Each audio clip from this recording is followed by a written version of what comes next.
This hen here is the only remaining, for certain, mug blend. And she got that gypsy face and that purple sheen. My brown reds always have green sheen. And I probably checked her toe markings and wing banded her, but anyway, she's the only one that remains that I can just like pick off right away on the yard. That's one of the remaining mugs, let's say, quote unquote, not straight mongrels. This one here's a mongrel. That's a Sid Taylor. We'll see. I don't know. I don't know about that hatch either, that partridge. And this big dark one here, she's one of the hatch blends. She's real big and strong and powerful. Brown red hatch blend. But yeah, I don't know about the earlier generation right there though. That partridge. And that one's a hatch brown red cross. And she was the mother to one of my culls right now. And then there's the granddaughter. So there's like 2 generations. One skipped, obviously, and I'm wondering every little detail. I'm looking at them, but just wanted to share the barn flock. And this is the barn camp. Pretty cool when I get down to like this kind of number and really start looking at them.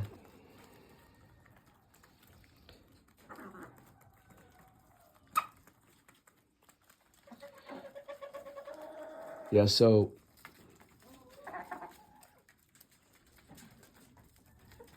nothing's wrong with this partridge hatch. I shouldn't even use these terms.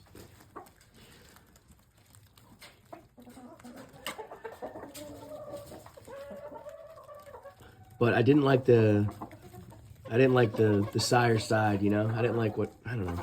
I wasn't into that line experiment. And then with the brown red hatch cross, that was an F1, a different way. That was the first time I went with, we'll use the names, but I had a hen, and I used a Gilmore cock to get this, and I used one of my brown reds to get that, you know? And that's where I went from there. And I had varying opinions I just wasn't impressed with the hatch blood. That's what happened. So now I'm backtracking even on the brown red stuff. And the brown red infusion was better. But my brown reds were just better anyway, straight, so just letting this guy stretch his legs and rambling about the barn camp of fowl this winter here. It's they break off like this, and you really got to be, or if you want them to improve, you really got to be picky. That's all I'm saying. But me personally, I think you need hens on the yard because I don't use an incubator, and these ones know how to survive and not get killed. Well, guess what? I can get my brood fowl eggs, and they hatch them up, they raise them up. If they can't survive the yard, I don't want them. That goes for the A-seals. See what we got here. This partridge hen, and this might sound silly. I'm not sure if I'm gonna keep her on the yard yet or not. I want to kind of some of her characteristics, but mostly, I had a hatch hen I wanted to explore. I don't like using all the names, but we'll just, and I also don't want to like say anything bad about anybody. I'm not trying to badmouth nobody, you know. Fowl, you know, if you get fowl from the south and bring them up north, they might be all right, but I think you're going to have, man, there's a lot of different, like varied, assorted variety of, I don't know, results and observations. They're very, I haven't been impressed with many of them, that's what I'm saying. I don't want to talk bad about anybody, but winter is hard. And so when I get to this point each year, it's mainly because survivability and like this natural selection. These are strong hens. Year after year, they got to get stronger. But either way, so this is just a yard bred hen, for example. And she's probably like an older, you know, she's just yard hatch, yard bred, unmarked.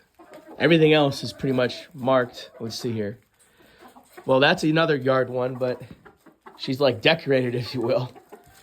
And she's got one eye, and she's just a badass mother.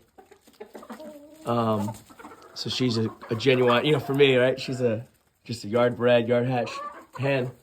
And that little gray one, I know who her mother was.